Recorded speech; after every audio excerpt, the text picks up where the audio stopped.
আসসালামু আলাইকুম গাইস, স্বপ্না কিচেনে সবাইকে স্বাগত। আজ বানাবো সরষে কাতলা। খেতে কিন্তু অসম্ভব সুন্দর। আপনারা বাড়িতে একবার হলেও বানাবেন। আমার ভিডিও কেমন লাগলো কমেন্টে জানাবেন। সম্ভব হলে আমার ইউটিউব চ্যানেল সাবস্ক্রাইব করে দেবেন। ফার্স্টে আমি গ্যাসের ওভেনটা জ্বালিয়ে নিলাম। গ্যাসের ওভেনটা জ্বালিয়ে ওভেনের মধ্যে কড়াই বসিয়ে দিলাম। কড়াটা আমি ভালোভাবে গরম করে নিয়েছি। গরম কড়াইয়ের মধ্যে তেল দিয়েছি। তেলটা আমি গরম করে নিয়েছি। গরম তেলের মধ্যে আমি মাছগুলো দিয়ে ভালোভাবে ভেজে নেব।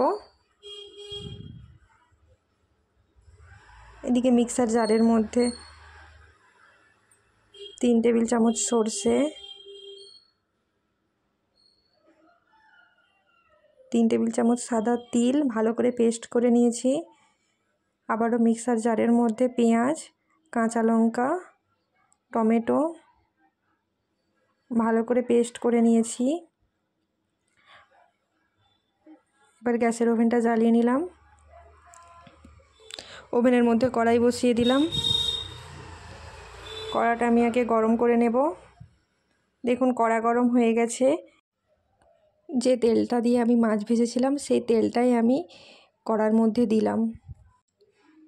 ফোড়ন হিসাবে শুকনো লঙ্কা আর জিরে দিলাম।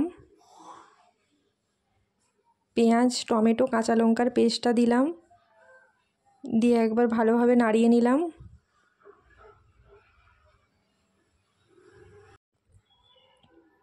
এরপর 1 টেবিল চামচ আদা রসুন বাটা, 1 টেবিল চামচ লঙ্কা গুঁড়ো, 1 টেবিল চামচ হলুদ গুঁড়ো, 1 টেবিল চামচ জিরে গুঁড়ো, পরিমাণ মতো নুন দিয়ে একবার নাড়িয়ে নিলাম।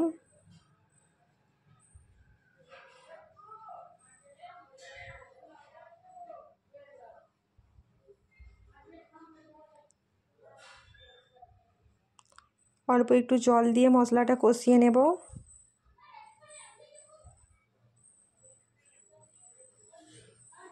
দেখুন মশলাটা আমার কষানো হয়ে গেছে। কষানো মশলার মধ্যে সরষে আর সাদা তিলের পেস্ট বাটাটা দিলাম। দিয়ে একবার নাড়িয়ে নিলাম। দেখুন মশলাটা আমার খুব ভালোভাবে কষানো হয়ে গেছে। কষানো মশলার মধ্যে আমি ভেজে রাখা মাছগুলো দিয়ে দিলাম।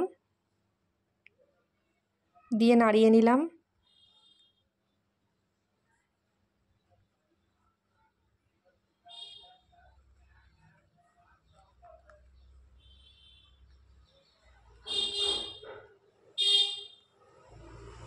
অল্প একটু জল দিয়ে ফুটিয়ে নেব।